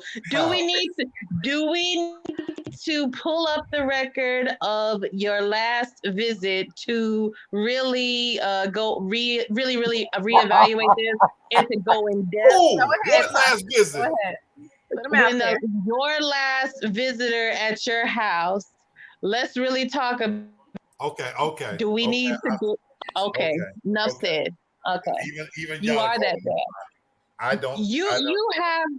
You're particular about your how you keep your house. Yes, You're you also are. particular about your bathroom as well. Yes. So come on Yes. now. You know what? You He know has what? the cleanest bathroom for a man that you've You ever know what? seen. I take that. If you go in Freddie's house, everything is together. Yeah. If you pull out his drawers is in order. In his drawer. Yeah. And don't even get me started. I've had him call me after when he was still doing his thing, and one of them filthy, nasty, no goods used one of his good towels. Oh, he cussed that woman so good it didn't even make no Yes. sense. And then as we grew up, y'all, we couldn't after we had to make our beds every morning before we go to school, and we couldn't be no friends couldn't be sitting around on our beds, and so we still like that today. Outside clothes is not to I be guess I tolerated. wasn't thinking about it that way, but Brother Kenny, what you say about habits? I'm definitely not nowhere near like you guys. I'm pretty laid. I wouldn't cause no conflict because nothing really bothers me. The only thing that would bother me is if you're trying to talk to me while I'm watching a game or I'm into something. And you keep asking. I mean, outside anything, that's my only biggest habit. That would be a conflict. Outside of that, nothing really bothers me. That's what's up. Well, I ain't gonna comment no more because even Yana talking about my drawers is organized by colors and everything else. I'm good on all that. So, what about this one, guys? This is where I thought this would be a lot further down, but conflicts over money. Conflicts over money. You know what I'm saying? Research shows that these kinds of conflicts are emotionally loaded ones that last longer and resolve less frequently. For men, especially, money is tied to power, which can make conflicts especially heated. How true is this? It's definitely true. That's definitely true. That's That's definitely what I true. was saying. Is the finances. That's why for me, I thought it would be, a lot more Me too. important. Yeah. One or two. I thought this would be one or two. Yeah, me too as well. Yeah. Especially now in 2021, because that is the whole dynamic that you're hearing more and more with, and like I said earlier, with women earning more money and having more spending power, or to Sherry's point, how saying my money is my money, your money is my money. Right. You don't have any money. So right. that it is those long lasting, especially like, you think about it, like if you see someone spending money, whatever it is, one partner may feel like it's unnecessary, and then they're going to feel like they can tell you how to spend it, how much you should be spending, and capping it on there. So absolutely. And I agree. I agree. To piggyback, I'm real quick, Darcel. No, you're fine. I'm sorry. And the conflict, to kind of go back to what Sherry said, I think the biggest thing is with this money thing. I think couples a lot of times keep score. They keeping score on who's contributing the most to the household. No, I'm paying for this. Well, I pay for this all the time. This and you ain't gave me nothing on this. So yeah, I'm surprised this conflict over money isn't like number one, because I think that's the biggest conflict in marriages and relationships. Yana, definitely agree. I'm gonna say this because I think we all kind of could agree that this one probably should have been a lot closer to the front. But I just wonder a lot. I'm not asking for an answer, but I wonder then, because of all of this, especially what we talked about, what you just said, Kenny, how keeping scores, and then how money's tied to power. I wonder if this is a part that has contributed to why people aren't in more committed relationships, because we're so independent when it comes to money. Definitely. You know what I'm saying? Yeah, number one. I wonder if this is one of the contributing factors. Yana said, that's why I make my own money, because I love to spend it and his. So, see, perfect example right there. Perfect example, baby. You tied it right. So I wonder if that is a contributing factor that remains to be seen. But this one, I think we all could agree. I'm sorry, go ahead, D. It used to be that finance was the number one cause of divorce. Right. I don't know what that, where that ranks now. But a lot of women, especially Black women, are earning way more than men. Correct. So how does that factor in? And some men have this complex about not being the biggest earner in the house. Right. So I'm sure that's D, that's what I'm wondering, if even something like that now is making men say, I can't handle. I wonder how much goes into like, you know what? Right. I can't handle being in a relationship where she Mm. gonna make more than me Mm. and gonna be calling the shots Right. because, like they said, we as men tend to tie money to power. I have Power. power over you. And control. Yep. Power and control. Yep. You know what I'm saying? And now imagine being in a relationship where she can tell you, nigga, you ain't shit. You know, you And they are telling us that. Let's go and keep it that's real. They are telling us that now. You know, You know for what I'm saying? real. Yana, you say never that. But what Yeah, about I'm when that with y'all on argument that. breaks out? You might be the most loving person in the world, but let him say the wrong thing and hit that right button. Right. You know where you can hit him where it Right. hurts. Nigga, you Exactly. ain't been working anyway. take, Broke ass man, sit down. take your $15 an hour making You know ass what I'm over there saying? and sit in the corner. You know what I'm saying? You better be quiet because the food you eat, I paid for that. Right.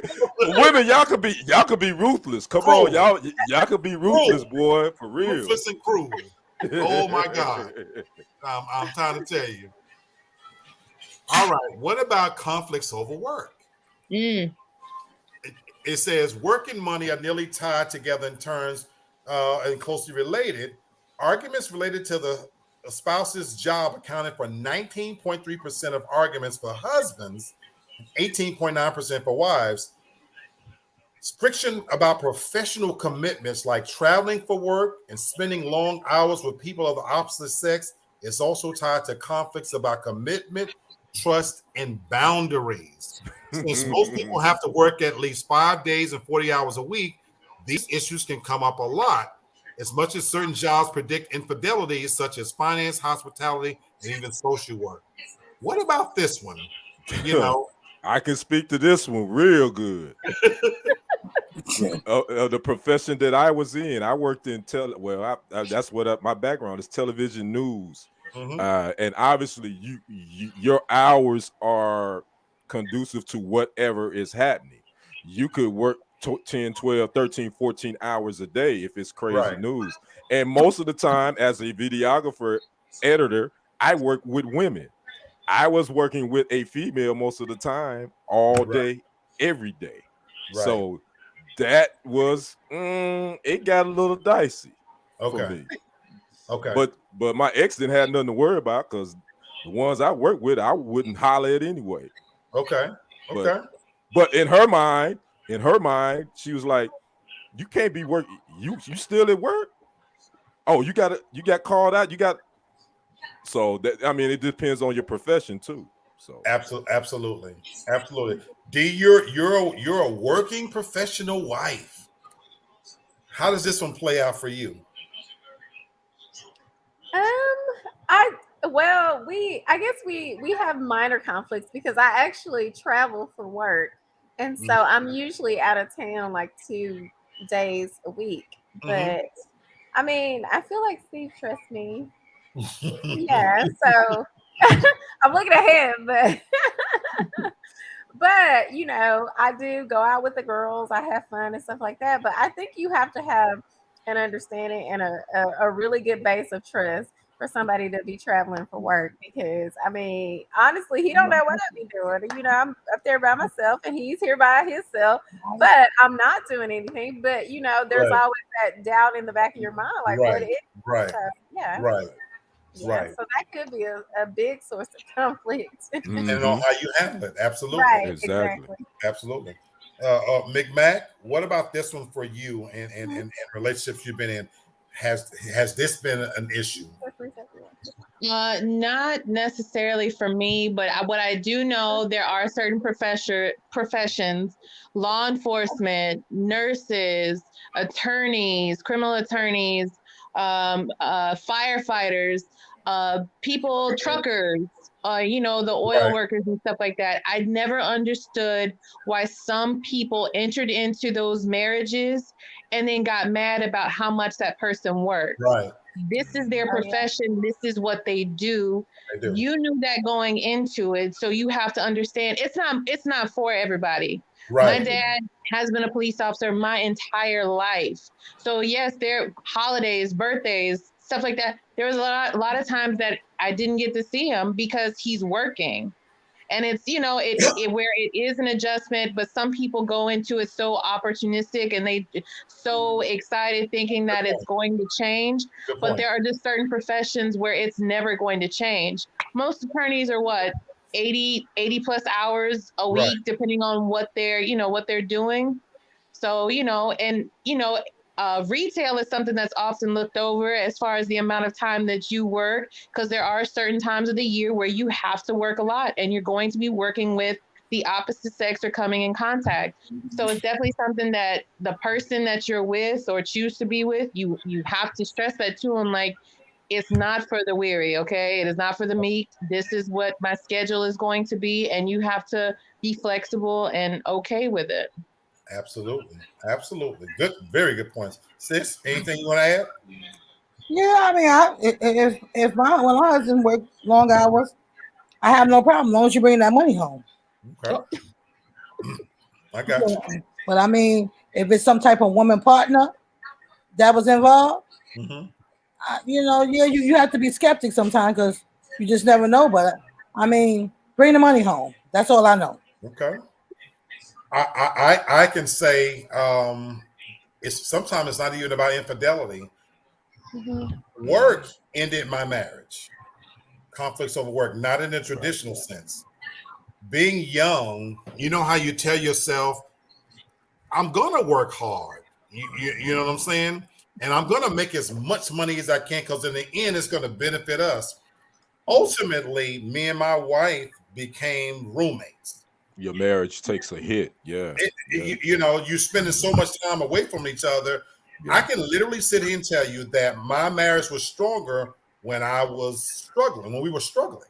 I can say the same thing. We were each other's best Yeah. friend and we relied on each other completely. The more money we made and the more successful we in materialistic things we acquired, the more we drifted apart.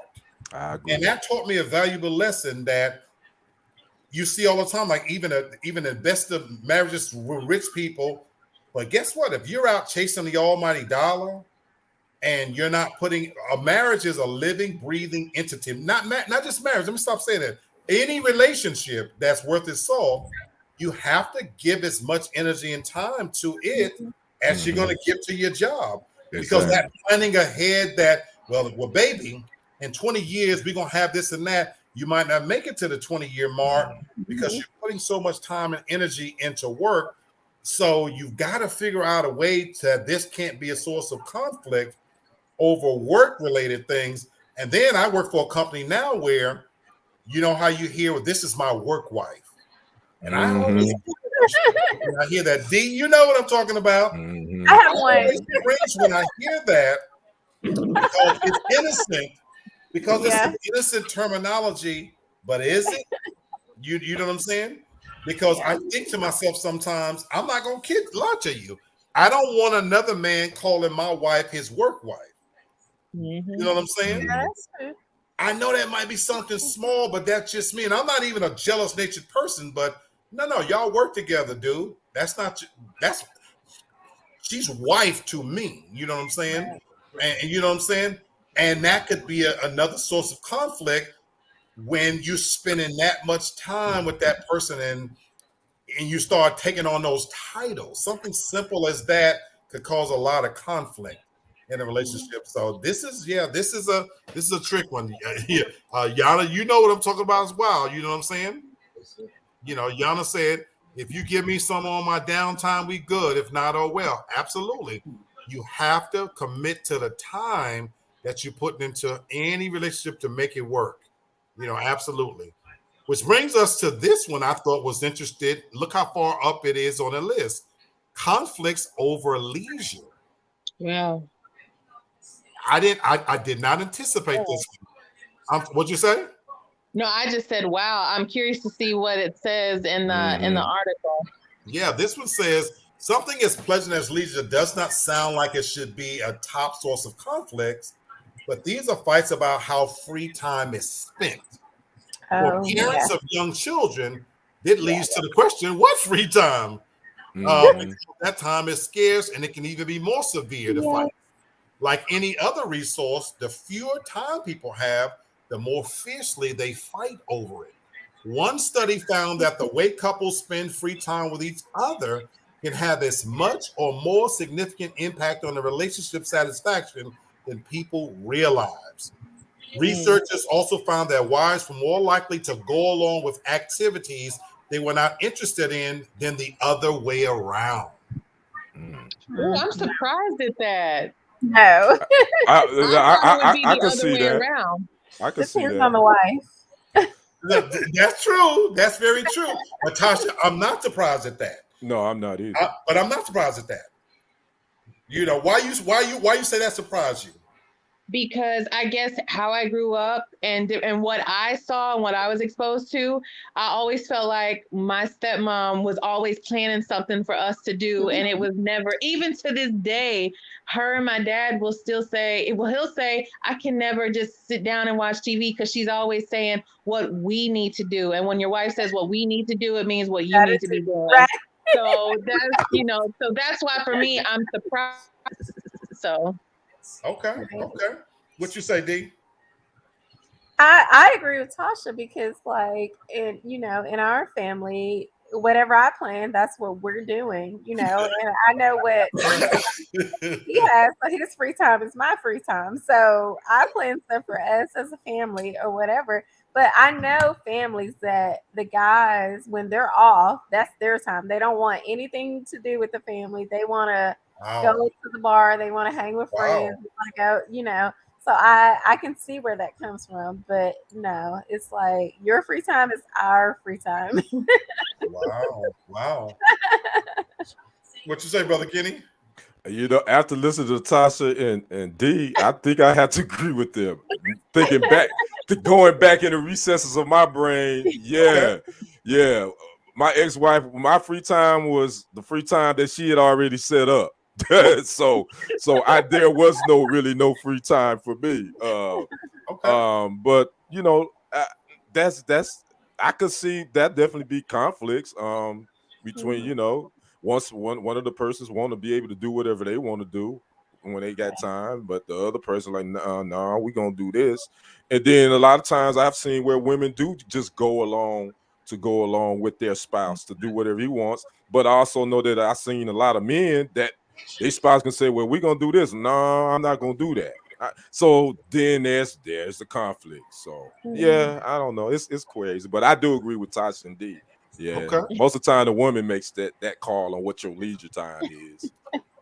Well, do I even have to ask, Sherry? Almost, there's definitely a conflict because basically, when you think that you got time to be going sitting up in a bar drinking, that's my time. So being that you ain't have no date nights, that's why I'm half married and half looking. That's it. I'm gonna leave that one alone. Leave it alone. I'm gonna leave that one alone. But maybe I'm a Neanderthal then. In my marriage and in my relationships, we did what I wanted to do. Okay. And when I read that actually spoke to me because for the most part, I kind of, set up what we were going to do with free time. Yana saying, "Amen." I feel you, Sherry. She's agreeing with you. Yeah. You two selfish sons of bitches, but okay. Yes. But anyway. So Black. So you said you did it, but what was it because both y'all had the same interests and she was cool with doing that? No. Would you say? Okay. Well, looking back on it now, I hate to admit this, but I assume I'm making a decision. You're gonna enjoy it, then you went along with it. You know what I'm saying? And respectfully, So you telling me you Ike Turner and she was Addie Mae and she was gonna eat the cake. Violent with it. She was gonna eat the cake. That's what she very selfish. Yes. Knowing that now. Yeah. Wow. We're not you learn about yourself. Right. You actually learn some things about yourself. Yeah. And I swear to you, listening to you guys here now, it is really making me realize how selfish I was. Yeah. In relationships, but I kid you not, in a relationship, I pretty much decide what movie we gonna see and where we gonna go and what we gonna do. because I your never, shit is stupid. You But didn't ask for her opinion. I never Wait a minute. understood it. That makes me think that's making me reevaluate our friendship. What the fuck? No, I going along with no, you no, saying? no. Wait a minute. No, I'm just kidding. I never understood it. I You know what? You learn some stuff about yourself for real, for real. I never And understood it, brother. This is one of those moments, you know. Y'all think I'm making this up? I assume that that's the way all men did it. That okay? Well, we going here or there, you know. No, you never, Black. You never Okay, so asked her. you got her question. Where to go? You never asked her what she liked. You never asked her if it was okay. Yeah, Never? you ask, but you know what I'm saying. You assumptively ask is what he does. This Black. no, This is Black right here. He assumptively asks. He Black goes, was you being want, Ike Turner. you want to go and get something to eat, right? So Right. it's like leading you to the answer, like you're gonna Right, agree. okay. So Yeah. Yo, you know what? I just learned something about myself that looking back, I've always used to say, I thought it was pretty, I still think it was a pretty good boyfriend per se, but Yeah. now looking at this for real and through the prism, I was a selfish SOB. Always had been. Okay. You know, I mean, just yeah. There you have. You know, There you have it. Yeah. you know that's scary. So, ladies, I'm sorry. Shit. Hey,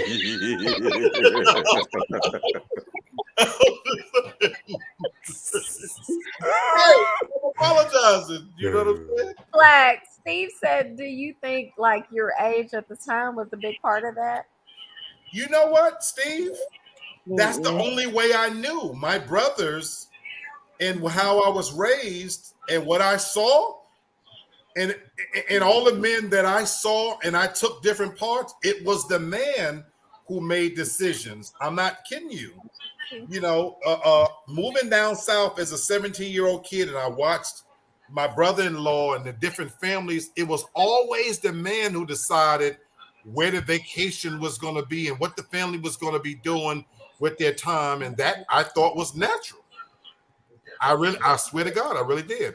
Jerry says, Black, a lot of women want you to make the decision. If you don't, you're not a man. Keep it up, Playboy. Yo, at least somebody in my corner, you know what I'm saying? Jerry, don't soup him up. You gonna get him beat. I feel like Black though, at the time you're talking about with your brothers, it was when the men were making the money and the women were not working True. as much and staying True. home. So yeah, you were allowed True. to make decisions because you control the money. Very true. But Very true. now, you know, that really don't apply because women working too. Very true. But D, I gotta say, I'm a Neanderthal because even if she make more money, I still feel like I'm going to be making the decisions. Oh, okay. You know, I just, well, I got something to work on for sure. Yeah. we're all working on our toxic. So Yeah, Oh, yeah, working on something. 2022 is working on us. There you go. There you go. And you learn something about yourself. What about conflicts over communication?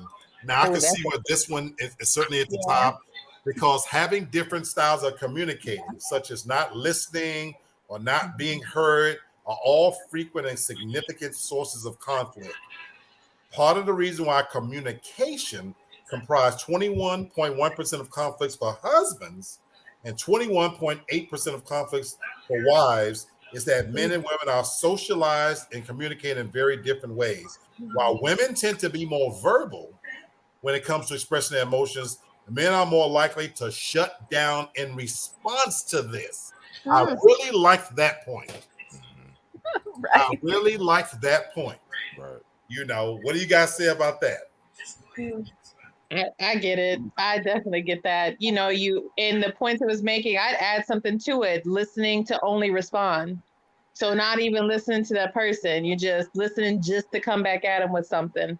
But, you know, I think it's all of how you were raised, how you were socialized growing up, you know, because I think, you know, like sometimes depending on the situation, you know, I could see how I could shut down and just stop responding like, look, you know, this isn't even going to go the way I want it to go. I don't even feel like talking to you. And to prevent me from saying something to you that I probably shouldn't, Right. just leave me alone for right now, because nothing is Right. going to get resolved in that moment. But, you know, communication, I'm surprised it's not number one. Yeah, good point. Yeah, me too. Good point. Very good point. I'll just add to that, you know, speaking my truth on this one, and this one for me, I did know was one of my character flaws in relationships. I could be cruel, and I didn't realize that, not in the traditional sense. Earlier, somebody, I think it was you, Kenny, or somebody talked about being kind of aloof or nonchalant. That's me. You know, and I don't know if that's a Capricorn thing, I think but it is. you know, I really do, and I'm being very serious because I think it is. we do share some very similar character traits. I know I came across as, you know, I don't give a damn, you know, because my thing was, I don't like to argue. I don't like arguments that drag on. Sherry and I grew up in a house where the arguments never stopped. Oh my God. You know, hours later, you sleep and the light comes on and another thing and the shit would crank right back up again. Yeah. You know? I mean, you know, I'm being serious. And so I internalized that, where I didn't want to be in a house where you argued all the time. So I really don't argue, but it made me kind of cruel. I'm a kind of person that it made me like, I'm going to tell you what I'm going to tell you in a very direct way, and then that's the end of it. And I didn't realize that was kind of cruel, because I wasn't allowing her any room to, you know what I'm saying? Yeah, exactly. No, I get it. Realize that about myself, you know, like, look, you know, and even though it was no yelling, but there was a cruelty to it. My ex-wife told me after we split, and we were good friends and everything, and she said, you know, you were very cruel. You know, she said, I would rather you. This is the part that really got me. She said, there were times I wish you would have hit me instead of what you said. I was like, damn. You know what I'm saying? Because I could say something like, no, like I said, and boom, boom, boom, and walk away. Now, to me, I thought I was avoiding conflict, but I didn't realize that my way of communicating was, I just shut it down. You know what I'm saying? You know, Sherry, you hear Mama say case closed. I would close the case, and that's very cruel. Well, you know, they're saying that giving someone the silent treatment is a form of abuse now. So they tell you I like can see not that. to do that. Yeah, I can see that. Yeah. So I'm glad this one is very high on the list, because I think this one is really, really happens a lot in so many different ways. Like you said, Tasha, you know, okay, you want to talk about the silent treatment. Some people communicate through sex. You know what I'm saying? I'm gonna break you off because I want to get you to do this for me and do that for me. You know what I'm saying? Or I'm gonna withhold it because you didn't do something I wanted you to do. And we talked about earlier, you know, about giving it free reign. So this one is huge, you know, how we communicate, you know. And now that we're all more evolved and we talk about what our love language is and stuff, it sounds corny, but it's true. There's a lot of real stuff in there that you have to communicate in a way that, you know, these, you know, breaks down the conflict and not creates conflict. Because then when you talk about the silent treatment, oh my God, I'll share this last part, I'll move on. When my marriage was ending, I was driving to Nashville every night thinking about my marriage. So I was getting out the bed, or not even going to bed, when I thought my wife was sleeping, and I would drive to be thinking about my marriage. What I didn't realize, she thought I was cheating. She would still be woke. I thought she was asleep, and I would purposely kind of wait and go look in the room, and she's asleep. Okay, now I can leave out, not realizing she knows I'm leaving, and in her mind, he's leaving every night when he think I'm sleeping, and he's gone for hours. And so now when I come back, and she got to get up a little bit, her back is turned, and I get in the bed and my back is turned. Let me tell people something, and I've learned this in relationship. Turning your back on a woman is probably the worst motherfucking thing you can do. That's the coldest bed in That's the world. the coldest thing you can do. So them laying underneath you with, I don't care how, I had to learn that. I don't care if your damn arm gonna fall off. Don't turn your back on that woman. I like when they turn their back. Right. You know what I'm saying? I'm keeping it real. Don't turn your back on that woman. They No. read it as something completely Yes. different. That's right. So it's about communication. And this is a non-verbal way you're communicating. Something as simple as how you go to sleep. Right. You know what I'm And saying? I will say this: a lot of our communication habits are learned from our parents. What we see, because when Steve and I got together, like his parents, which I thought was the strangest thing in the world, when his mom gets mad at his dad, she does a silent treatment for like 3 months, 4 months, 5. Whoa. I mean, yeah. I thought it Whoa. was like 3 days. Yeah, no. So, like, and I told him, I was like, I don't ever want to do that. That's But again, unhealthy. Yeah. my growing up is like we never talked about anything. So you just brush it on the table, forget about Yeah. it, or just move on. And so we had to come to understand, and we're still working on that, the communication part, because he still kind of withdraws if there's something going on, and I want to talk about everything now. Right. Right. And so you have to find that happy medium where the other person is comfortable, Right. but it can't be like, kind of a toxic situation. But we had to find, we're still working on it, as you do when you're married. But, I thought, his situation with his mom and dad, I thought that was great. We would go there and she would cook for us. She wouldn't cook for him. She would talk to us. We would talk to him. I mean, I was like, That's crazy. Yeah. Wow. yes.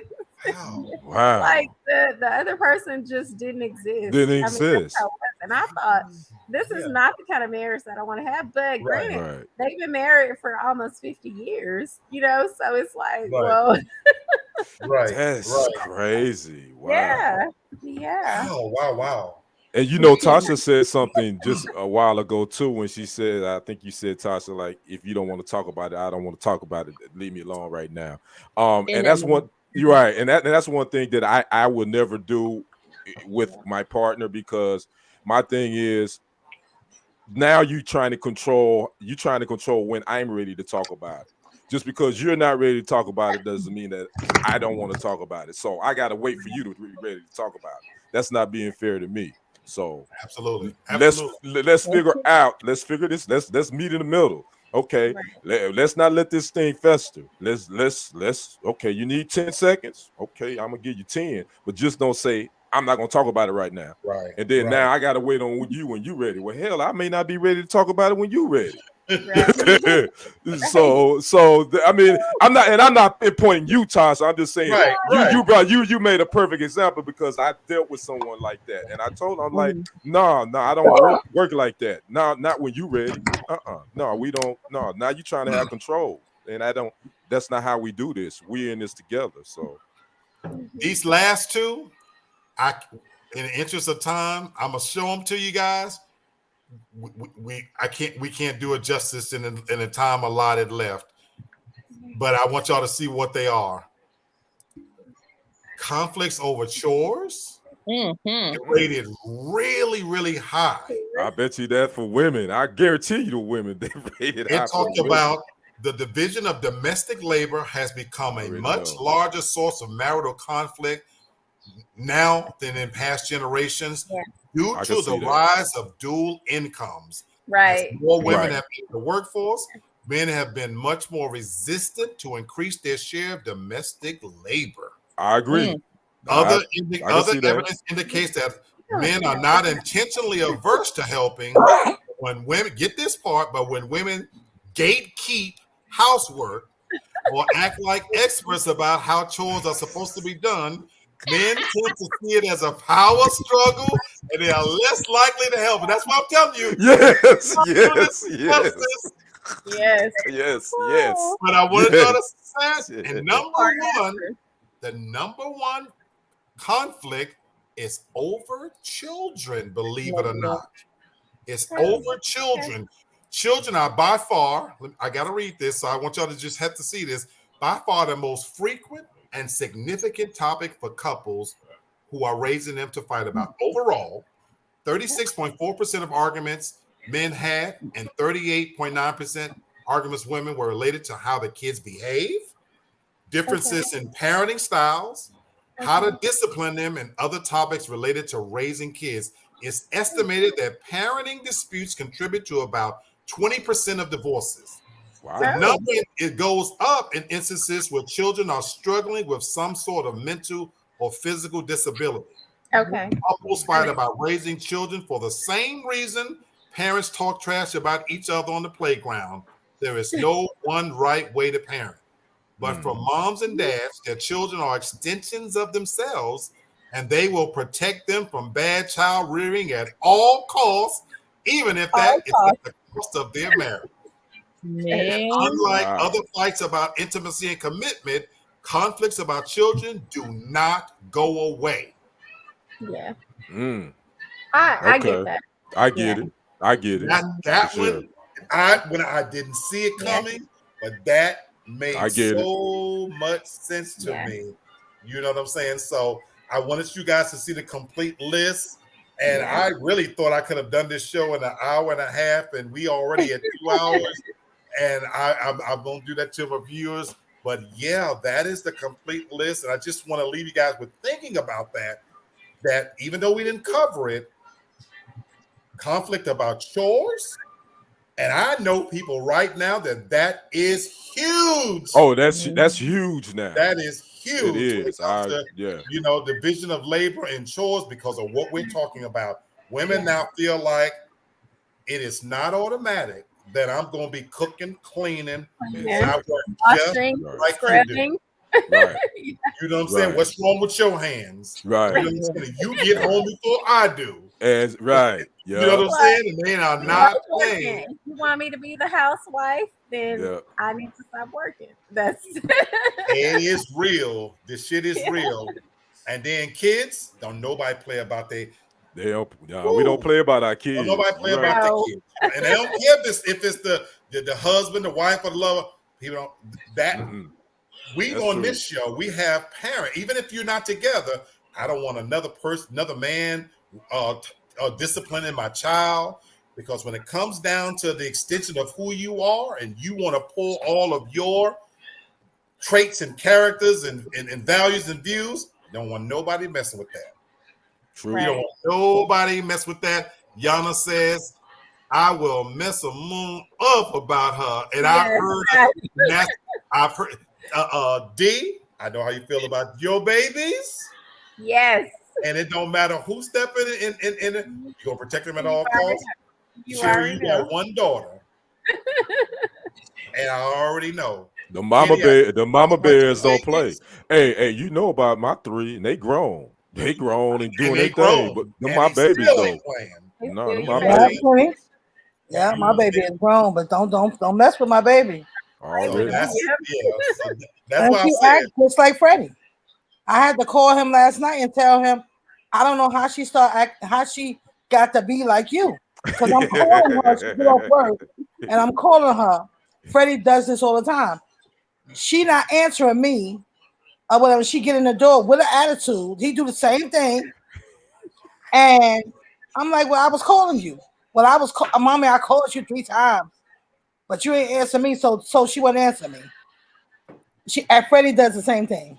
And she's grown, but it goes to show you that is the number one reason of conflict in households. I wanted you guys to see the list, and again, whatever order you want to put them in, this is a cool list, though. It was a good list. And take a look at the things that create conflict between men and women. And the hope is that now that we're aware of them, and it maybe shine the light on some of the things we could do better and differently. This did that for me.